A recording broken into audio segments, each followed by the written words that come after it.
Boa tarde. Bom, antes de começar, eu preciso fazer duas confissões. A primeira é que eu tô com fome, né? Então pode ser que na gravação apareça, ou apareça não, né? O barulho do estômago roncando atrapalha um pouco. Vocês que estão com o áudio mais sensível me avisem. E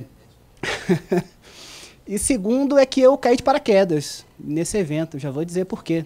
A minha trajetória profissional, aproveitando que o tema da minha apresentação é esse, é toda na área de gestão da estratégia. Foram 8 anos como diretor de planejamento institucional no TCU, 4 anos como diretor de planejamento das ações de controle, até que eu fui convidado a ocupar uma função de especialista sênior, que seria o embrião da nossa carreira em Y no tribunal, para coordenar o projeto que implementaria a política de trajetórias profissionais no TCU. E aí eu perguntei por quê, né? Já que a minha experiência, o meu background era todo na área de gestão da estratégia, e o diretor-geral do Instituto Cerzedelo Corrêa, que é a nossa escola de contas, a qual o meu projeto está vinculado, me deu uma resposta bastante direta e sincera. Falei, porque você é bom em resolver problema. Né? Então, pouco me importa se você domina ou conhece gestão de pessoas, né, trajetórias profissionais. Eu sei que isso você tira de letra nos primeiros meses do seu trabalho, buscar internalizar todo esse conhecimento, mas eu preciso de alguém que consiga entregar o resultado, já que essa é uma prioridade do atual presidente do tribunal. E vou aproveitar para fazer uma terceira confissão, é que eu só trago aqui verdades. Tá? Então, vocês tomem tudo que eu falar como verdade absoluta. Tá? Primeiro, vou aproveitar a apresentação feita pelo conselheiro ontem. Não sei se vocês conhecem essa figura aqui representa o que é a ESAI 12. É a ESAI que trata de valor e benefício das entidades de fiscalização superiores, que pode ser muito bem transposto e aplicado para a realidade dos tribunais de contas dos estados. E no coração, no centro dessa ESAI, a gente tem a informação de que não se justifica a existência de um órgão de controle se não for para agregar valor à vida do cidadão, do usuário, da política e do serviço público. Se o tribunal não é capaz de demonstrar de maneira objetiva que ele agrega valor, que ele gera resultado, que ele transforma a realidade que tanto aflige o cidadão, não se justifica a existência dessa organização, e por isso são tão frequentes os questionamentos a respeito da efetividade do sistema de controle, sobre a relevância e a importância, e, eventualmente, mudanças de paradigma na forma de atuação desse tipo de organização. Eu vou me valer muito dos exemplos dados aqui pelo Walter. Não é isso, Walter? Inclusive, gostei muito de você ter dito que na NP vocês vão do poço ao posto. No TCU a gente gosta de dizer que vai do alfinete ao foguete, né? Passando pela assistência, previdência, saúde, a educação, né? A infraestrutura de transporte, comunicação, energia. Então, a diversidade e a amplitude de conhecimentos que são necessários serem internalizados para que o tribunal possa desempenhar de maneira adequada o seu papel é algo extremamente complexo, um desafio enorme, não só para a gestão de pessoas do tribunal, mas para a gestão de pessoas de todos os tribunais de contas, estaduais ou municipais, dada a amplitude e a gama, a diversidade de atuação. Agora, a Intosai, quando traz essa ESAI 12, ela traz alguns princípios, né? Alguns caminhos que permitem que essa geração de valor seja internalizada. Uma delas fala muito sobre propósito. E quando a gente fala de resgatar ou trazer propósito para a vida dos servidores, o TCU fez uma escolha muito clara sobre como fazer isso. O tribunal mudou significativamente o seu processo de planejamento estratégico. Ele deixa de trazer objetivos focados muito nos processos internos de trabalho da organização e passa a ter objetivos focados na contribuição que o tribunal pode dar justamente para a transformação dessa realidade. A gente está falando de objetivos focados em mudar a condição de vida das pessoas, a qualidade da educação, a qualidade da saúde, minimizar a corrupção. Então, vocês vão ver, mais para frente, eu vou dar novamente um exemplo na área do Walter, na área de energia. Então, a gente está falando em conjunto com gestores públicos, com representantes da sociedade civil organizada, identificar e priorizar aqueles que são os grandes problemas nas diversas áreas de atuação da organização. Além de identificar quais esses grandes problemas, quais são os atores que atuam dando causa a esses problemas ou tendo a responsabilidade por resolver esses problemas, para só então pensar em estratégias de controle que possibilitem ao tribunal atuar da melhor maneira possível em conjunto com o gestor. Isso gera uma mudança significativa na postura de atuação no tribunal, numa aproximação cada vez maior com o gestor público, para que o resultado possa ser cada vez mais efetivo. É andar de mãos dadas, não só descruzar os braços, mas, como foi dito ontem pelo conselheiro, dar as mãos aos outros órgãos de controle, mas dar as mãos à sociedade civil organizada e ao gestor público, visando não é? Identificar as causas desses problemas e propor, na medida do possível, a resolução mais efetiva para esses problemas identificados. Eu vou precisar chegar pertinho para ler. Desculpa, você vai filmar a minha careca, não tem problema.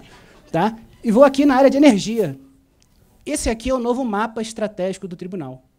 Totalmente diferente do que vocês conheciam até hoje, totalmente diferente do que vocês têm nas suas organizações, que foi muito espelhado e baseado no que é a arquitetura estratégica, ou o que era a arquitetura estratégica do tribunal. Então, por exemplo, na área de energia, especificamente de óleo e gás, a gente tem aqui contribuir, contribuir para a maximização das receitas governamentais decorrentes da exploração e produção de petróleo e gás natural. Esse é o objetivo da Secretaria de Fiscalização de Petróleo do TCU. Tá? Então, deixa de ser cumprir com excelência os seus processos de trabalho, gerar maiores, instruir mais processos, ou ter melhor qualidade na sua instrução, e o foco passa a ser alterar significativamente o desempenho do Estado naquela área que é responsabilidade por controlar do tribunal. E é assim que a gente fez o resgate do propósito da atuação dos servidores. Quando a gente fala em trabalhos que são meta no TCU, a gente está falando de trabalhos que têm conexão íntima com cada um desses objetivos. O servidor, a ser convidado a participar daquela iniciativa ou a receber um processo, ele tem todo o encadeamento de para qual objetivo aquilo contribui, que problema aquele trabalho visa resolver e o que justifica a seleção daquele problema como um problema prioritário para o país. O que aquilo agrega de valor no dia a dia do cidadão, para que ele tenha, no dia a dia do seu trabalho, na organização, uma visão clara de qual contribuição ele presta para o país. O que aquilo agrega de valor, com a vida de quem aquilo mexe, e o que aquilo, na medida do possível, pode trazer de recurso financeiro para o país, para o Estado, como aquilo intervém no PIB, e assim por diante. Perfeito? E essa SAI 12, ele traz 4 princípios que estão intimamente ligados, eu não vou trazer os 12, só os 4, que estão intimamente ligados à atividade da gestão de pessoas. Primeiro, ser capaz de identificar necessidades emergentes no contexto externo da organização e internalizar isso da melhor maneira possível dentro da instituição. Você precisa estar antenado, essas mudanças ocorrem o tempo todo, e essa mudança, ao ocorrer, requer mudança de comportamento dos colaboradores, dos processos de trabalho da instituição, e trazer essas inovações, essas novidades para dentro da organização é um princípio extremamente válido para que você possa permanecer gerando valor para a sociedade. Por exemplo, inovações nos processos de trabalho da ANP, o TCU precisa estar atento a isso, incorporar essas inovações aos seus processos de trabalho para poder fiscalizar da melhor maneira possível o papel desempenhado pela ANP e ajudar, na medida do possível, a ANP a gerar cada vez mais resultado para os clientes da sua organização. Segundo, ser uma fonte confiável para esse processo de transformação da administração pública. Né? O Tribunal de Contas precisa liderar pelo exemplo. Se a boa prática não existe internamente no tribunal, fica difícil você apontar isso fora da instituição e essa outra organização perguntando onde ir para verificar como essa prática precisa funcionar da melhor maneira possível, você não poder indicar o próprio tribunal como uma organização a ser espelho. Né? Então, apontar defeito, quando esse defeito existe na sua organização, é algo que precisa ser minimizado na medida do possível. Terceiro, a excelência e a qualidade do serviço, ser buscado, internalizado a todo momento, por meio da construção de capacidades, a promoção de aprendizagem, o intercâmbio de conhecimentos. Então, são todas questões que são fortemente alavancadas pela área de gestão de pessoas. Vocês me desculpem estar falando rápido, é porque 20 minutos, quando todo mundo está com fome, passa muito rápido. Então, a gente está falando, na essência, de profissionalizar a organização. E a profissionalização não passa só pelo desenvolvimento de competências. São 4 os fatores que estão relacionados à profissionalização de uma organização. Primeiro, um ambiente de trabalho adequado ao seu corpo técnico, aos seus colaboradores. Segundo, falamos muito ontem aqui disso, né, normas e padrões muito bem definidos, disseminados e internalizados da organização, o by the book. Isso é muito importante para o procedimento de controle, porque um procedimento de controle que não respeita normas e padrões, ele pode ser questionado simplesmente por isso. Não seguir o devido rito legal, o devido processo legal. Uma ação de controle que envolve participação de auditores no país como um todo pode ser inviabilizada por não ter seguido as normas e os padrões pré-definidos. São extremamente importantes normas e padrões.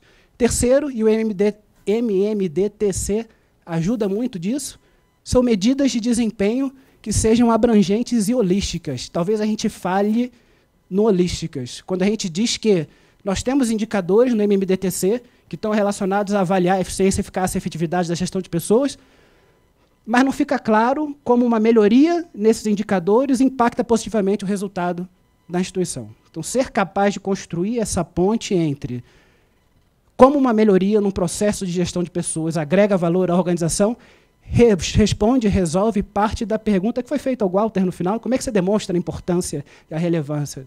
Você precisa ser capaz de medir o quanto você agrega de valor, de resultado e de desempenho ao restante da organização como um todo. Então, conectar diretamente os processos de gestão de pessoas à estratégia finalística da organização e ver que o investimento de X na área de gestão de pessoas traz um retorno de 10X na área finalística da organização. E só, por fim, falar em um pessoal competente, preparado e motivado para desempenhar de maneira adequada o papel que é esperado. Perfeito? E a grande pergunta que o tribunal me fez e que eu me faço quando eu comecei a conversar com as pessoas sobre isso é se a gente está pronto para essa missão de profissionalizar o tribunal de modo a gerar os resultados mais efetivos possíveis para a administração pública e para a sociedade. E aqui está em letra miúda, de propósito, o que o tribunal não faz, ou não faz de maneira adequada, de acordo com o próprio instrumento que o tribunal desenvolveu para avaliar a governança e gestão de pessoas na administração pública como um todo, o tal nosso IGG Pessoas. Perfeito? São vários não são poucos. Mas como vocês vão receber a apresentação, vocês vão poder ver. Não só que o TCU não é perfeito, como vocês não estão sozinhos, né, em trilhar esse caminho, porque ele é um caminho extremamente difícil e complicado. Agora, eu quero ajuda, eu quero parceria. Esse QR Code aqui leva para uma pesquisa que eu já encaminhei a todas as áreas de gestão de pessoas dos tribunais, não sei se vocês receberam, o Sergipe respondeu, né? Cadê o pessoal de Sergipe? Eu recebi uma resposta de Sergipe. Não sei quem em Sergipe respondeu, mas tem um nome lá, eu vejo para você. Mas precisa de senha para acessar, então vocês só vão poder chegar lá. Mas o que eu vou pedir é que quem quiser colaborar e contribuir, que me encaminhe um e-mail ou encaminhe a Adriana, pedindo, né, essa informação, que nós mandamos a senha para que os tribunais de vocês possam também se avaliar nessas 24 práticas. São 24 práticas que, se implementadas, facilitam extremamente o processo de profissionalização do Tribunal de Contas. Então, a gente quer... Mas essa é a ideia. Está no convite dizendo que a ideia não só é compartilhar o resultado, como é, para aquelas organizações que não têm interesse em implantar, desenvolver conjuntamente a solução. Perfeito? Para a gente maximizar recursos. Os problemas são os mesmos e nós temos soluções sendo pensadas isoladamente pelas organizações. Para aqueles que já têm, como é feito e de que modo isso pode ser aproveitado e internalizado pelos outros tribunais. E também aqueles que não querem fazer e por que não querem fazer. Também tem espaço para dizer o porquê esse não é o momento, porque eu não quero fazer. Mas são de todas as práticas que estão relatadas no IGG Pessoas, aquelas que mais impactam o processo de profissionalização da organização. Perfeito? Esse diagnóstico permite identificar isso junto àquelas organizações que são mais próximas ao TCU, que são os tribunais de contas, até porque a referência de outras organizações nós já temos. Então, vamos para a última metade aqui da apresentação falar do que é o objetivo, que é a trajetória. Aqui a gente precisa deixar claro que trajetória é diferente de trilha. Tá? Talvez vocês tenham ouvido falar muito de trilha. Entendam trajetória como um conceito moderno de carreira dentro da organização. Tá? Então, é a sequência de passos, né, de cargos e de papéis que o indivíduo desempenha dentro da organização ao longo da sua vida funcional. Quando a gente fala de TCU, a gente está falando de servidores que vão passar 30, 35, 40 anos dentro da organização. Então, a organização precisa oferecer perspectiva de longo prazo e de crescimento e desenvolvimento na carreira que não seja simplesmente transpor os passos que estão previstos num plano de cargos e salários. É mais do que isso. Como é que eu faço para ter acesso a determinadas posições dentro da organização, a fazer jus a determinados benefícios, a poder me engajar em determinados projetos, em determinadas iniciativas? O que a organização espera que eu tenha e que eu entregue de resultado para poder cada vez mais ser considerado um servidor mais capaz, mais qualificado junto aos meus pares e junto à administração da organização como um todo. Isso aqui vocês conhecem, não conhecem? Que aplicativo é esse? Quem aqui tem instalado no celular? Essa é a trajetória do Waze. Se você entrar no Waze, você vai ver qual é a trajetória. E você vai poder ver o que o Waze oferece de retorno conforme você vai trilhando os passos dentro dessa trajetória. E o que ela exige de você para que você possa, cada vez mais, 5 minutos, passa rápido, né? E trilhando esses passos dentro da organização. Como você consegue ver qual é a sua posição dentro dessa trajetória, como é que você está em relação aos seus pares dentro daquela trajetória, então isso é extremamente transparente, né? Onde a Adriana está na trajetória de gestão de pessoas? O que ela fez para chegar lá? Qual foi a trilha? Aí sim entra o conceito de trilha. Qual foi o caminho que ela escolheu fazer para chegar naquela posição? Como eu posso também me desenvolver, se eu quero ou se eu almejo aquele mesmo tipo de reconhecimento e qualificação da instituição? E aqui vem o que é a trilha. Você tem um final de uma determinada trajetória e vários caminhos que podem ser seguidos pelo servidor para chegar nessa determinada posição, já que as pessoas aprendem de maneira diferente. Então, você precisa oferecer um leque de oportunidade para que um mesmo servidor possa adquirir determinado conhecimento ou habilidade por meios distintos, aquele que mais se adequa à sua realidade. E a gente está falando, na essência, aqui de rótulos. É isso que a gente está falando, rotular as pessoas dentro da organização, mas são rótulos que fazem sentido para as pessoas que fazem parte daquele grupo. A Adriana é uma auditora na trajetória de gestão de pessoas no nível especialista. E por que ela está no nível especialista? E quais foram as conquistas que ela obteve ao longo desse tempo para chegar nesse nível de especialista? E é óbvio que, quando a gente fala de trajetória, isso traz benefícios não só para a organização, mas benefícios para as pessoas também. E isso precisa ficar claro. É assim que você vende a iniciativa de um projeto dentro da instituição. Qual é o retorno que a instituição vai aferir na medida em que aquelas práticas forem internalizadas no seu contexto, no seu dia a dia? Eu não vou ler porque eu não enxergo. Tá? E isso precisa estar intimamente conectado, já foi dito aqui várias vezes, com a estratégia da organização. Não faz sentido você ter uma prática, uma política de gestão de pessoas que não beba da estratégia da organização para que ela seja desenhada e que ela seja construída. Mas, com relação às trajetórias, eu vou além. As trajetórias têm potencial para ser o centro de todos os processos estruturantes de gestão de pessoas. De você conectar reconhecimento, benefício, competência, treinamento, à evolução do servidor numa determinada trajetória. Movimentação entre cargos, seleção e recrutamento interno, seleção e recrutamento externo, tudo conectado às trajetórias que existem dentro da organização. Agora, trajetória é um pouco mais complexo do que falar só de competências. A gente está falando de qualificações necessárias, experiências críticas da organização, o que aquela pessoa precisa ter vivido, experimentado, para poder ir adiante na carreira. Não é só fazer o treinamento, fazer a capacitação, fazer uma prova, se ela não é capaz de entregar aquilo em comportamento verificável e aferível dentro da organização. E mais, como você tende a ter um rol grande, né, de competências necessárias ou de experiências críticas, que a organização deixe claro de tudo aquilo o que é o mais relevante e o mais importante. E é aqui que você tem a prioridade da gestão. Porque o que é relevante pode mudar ao longo do tempo. E quando a gente fala em um servidor que chegou no nível máximo da sua trajetória corporativa, a gente está falando em fazer processos seletivos a cada 2 ou a cada 4 anos para ver quem é o núcleo de especialista ou quem compõe o núcleo de especialista. Tá? Não está falando, o servidor chegou no fim da trajetória, ele vai ficar lá para sempre. Não, tem gente embaixo querendo subir. Então, se você tem um núcleo de especialista dentro da organização, a ideia é que esse núcleo de especialista seja oxigenado a todo tempo. Que você abra a oportunidade para aquelas posições que estão no topo da trajetória serem alteradas na medida do possível. Perfeito? E a gente tem muita dúvida, né, em relação à trajetória. Quando a gente vai conversar com as pessoas, as dúvidas são inúmeras. E começa se o tribunal realmente quer. Porque o presidente ter pedido não quer dizer que a organização quer que aquilo seja feito. Né? E várias outras dúvidas, mas eu não quero nem chegar... Eu vou voltar porque o Walter está tirando foto. Se o Walter está tirando foto é porque é bacana. Né? É um bom indicador de sucesso. Você está de pé, está com o celular na mão. Né? Vou até passar os 5 minutos que estão faltando. Vamos um pouquinho mais. Não tem problema. Né? Mas as dúvidas são inúmeras. Mas, além das dúvidas serem inúmeras, as certezas também são muitas. Mas não necessariamente as certezas são positivas. No nosso caso, são certezas negativas. Né? Mas a principal delas está relacionada a um dos últimos itens aqui, aos dois últimos. Né? Primeiro, o que o TCU acha que o auditor deve saber é insano. É a realidade de vocês?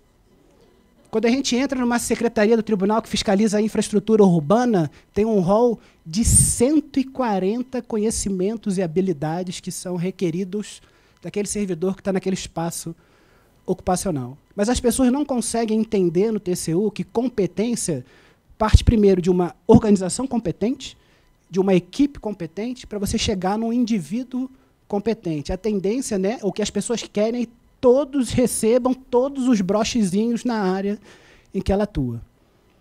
Então, a gente falha em dizer que uma equipe competente congrega servidores com diferentes perfis complementares que permitem que essa unidade desempenhe o seu papel da melhor maneira possível, que essa organização desempenhe o seu papel da melhor maneira possível. Quebrar essa cultura na organização, ainda mais num órgão de controle, é extremamente difícil. A pessoa assumir que essas 40 competências eu não vou nem tocar, o meu negócio são essas aqui.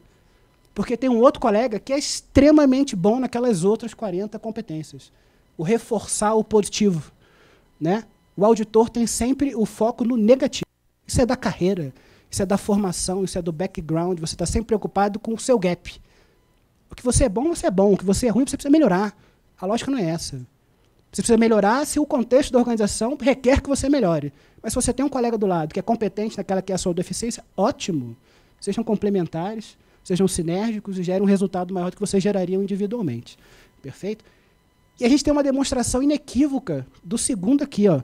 Haverá resistência, pois no TCU as pessoas não querem ouvir como fazer. É claro que não. Como é que você vai dizer para um auditor como é que você faz alguma coisa? Isso é um absurdo. O tribunal tem um conjunto de servidores em estágio probatório e tem um sistema para desburocratização interna. E um desses servidores que está em estágio probatório entrou no sistema e cadastrou uma burocracia interna. E ele diz o seguinte, o programa Fundamenta não devia existir. O programa Fundamenta é aquele que forma o que é um auditor nível 1, o básico. O cara está pronto para fazer um trabalho de auditoria. Aí o colega entra no sistema e escreve o seguinte, o programa Fundamenta é um procedimento interno com impacto negativo externo. Por quê? Porque enquanto eu estou treinando, eu não estou trabalhando. Eu não estou fiscalizando. Os processos estão acumulando na minha mesa. E não só, eu chamo... Esse colega precisa ser convertido, mas no momento ele é um espírito sem luz. Né? Ele é um espírito sem luz. Mas tem outros 5 que entraram lá e deram um joinha para ele. Eu falei, é isso aí, cara. Para que eu vou capacitar se meus processos estão crescendo? Esse cara não consegue entender que daqui a 3 anos, quando ele terminar o programa, ele vai estar fazendo um processo em 1/5 do tempo que ele levava. Ou que ele vai estar tendo acesso a processos que agregam muito mais valor à sociedade. Ele vai estar recebendo muito mais reconhecimento do que ele recebe na instituição. Tá? É isso que precisa mudar, é isso que a gente precisa fazer as pessoas entenderem. O dado é sempre bom, né? A pesquisa sempre dá resultado positivo, pessoal, desculpa. Né? Eu digo que eu só ia trazer verdades.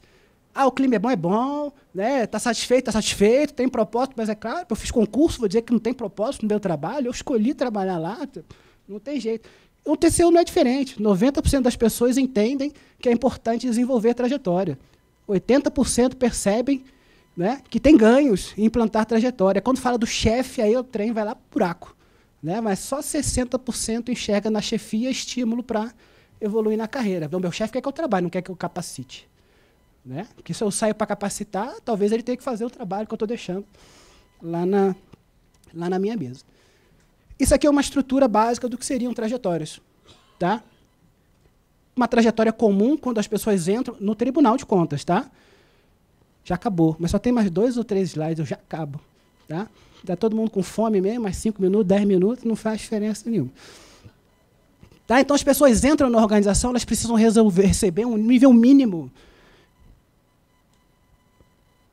para estarem aptas a desempenhar o seu papel na organização da melhor maneira possível. E a gente está falando muito aqui de competência pessoal.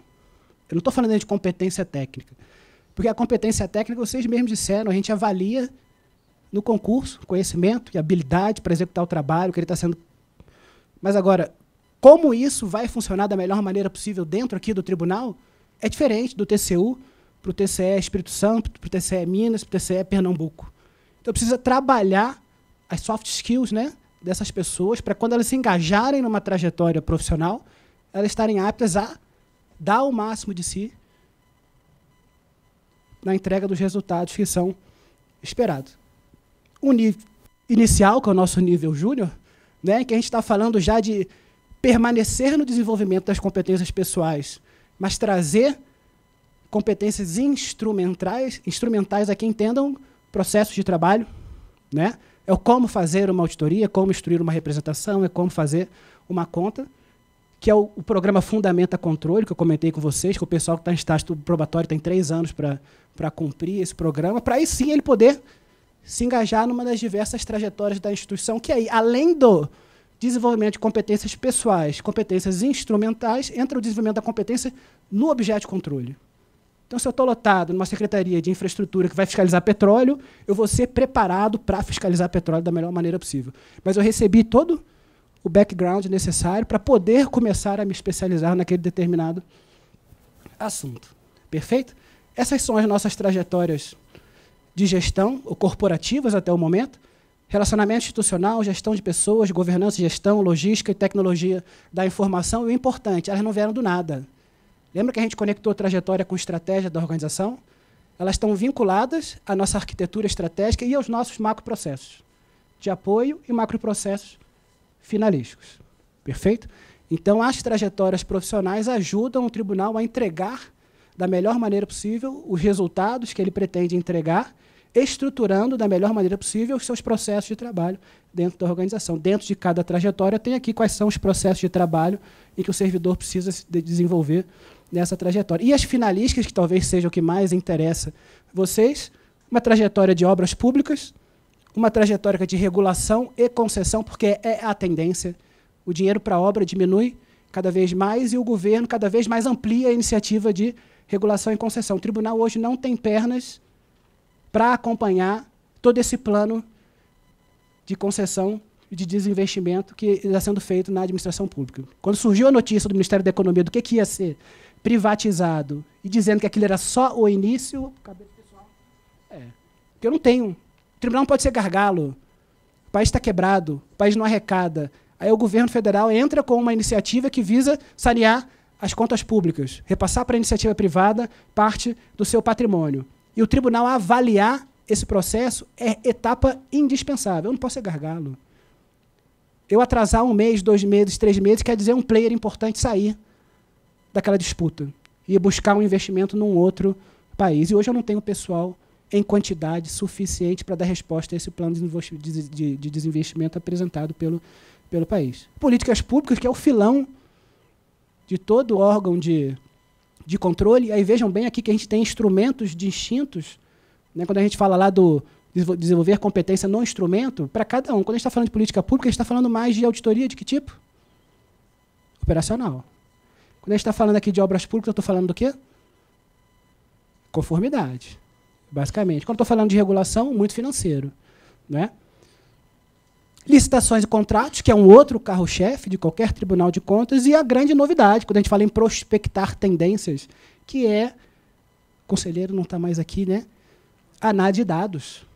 Que o auditor vai deixar de ser auditor para ser analista, e muito provavelmente analista de dados, já aparece como uma trajetória dentro do tribunal. Porque é o que vai fazer um auditor virar 30 auditores. O tribunal tinha, 2 anos atrás, 2.600 servidores, hoje tem 2.100. E a tendência é ladeira abaixo, porque não tem dinheiro para contratar novo. Perfeito? Então precisa maximizar o potencial dessas equipes. Ok? Bom, e o que a gente quer, novamente, o pessoal fala, né, tem demandas infinitas, o tribunal ainda tem esse problema. O tribunal cria demanda. A ANP cria demanda? Eu crio, assim, do nada um trabalho, o tribunal cria, né? Então não tem limite para o trabalho do tribunal. As demandas são infinitas. E o recurso é finito. E o que a gente quer é aproximar da medida do possível, com a profissionalização da instituição, esse recurso finito dessa demanda infinita, fazer isso crescer da melhor maneira possível. Isso aqui já foi passado também, é o último slide, né, que é a colega que esteve aqui ontem falando de burnout, ela era da McKinsey, não era? McKinsey, não era? O marido dela, está aqui, ó, de acordo com a McKinsey, 2018, 2019, sei lá, quais são as competências que se tornarão principais nas organizações. O que a gente tem aqui? Resolução de problemas complexos, pensamento crítico, criatividade, gestão de pessoas, coordenação com outros, inteligência emocional, bom senso e tomada de decisões, orientação para o serviço, negociação e flexibilização cognitiva. Isso está na base da pirâmide. Por isso que a gente começa a formação do servidor no tribunal com desenvolvimento de competências pessoais. E esse desenvolvimento de competências pessoais ele segue em todos os outros níveis da organização.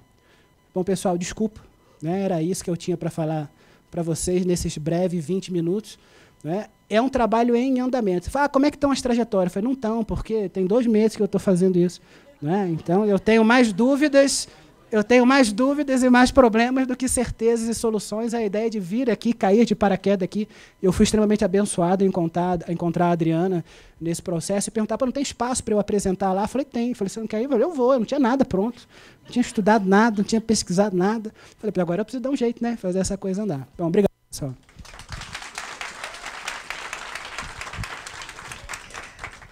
Nós que somos muito gratos, né, por vocês poderem compartilhar todas essas experiências aí. Esse é o principal objetivo do nosso encontro, né?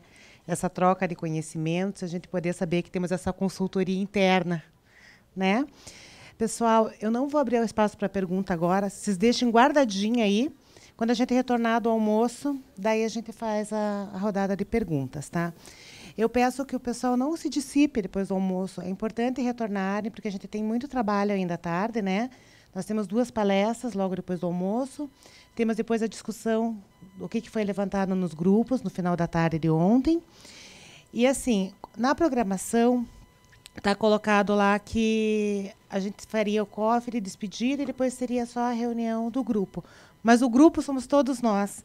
E eu acho que é muito importante todos participarem dessa reunião do grupo, porque assim, nós vamos ter que escolher um novo coordenador, uma nova composição do grupo, né? A ideia é nós realmente instituirmos um comitê de gestão de pessoas junto ao IRB.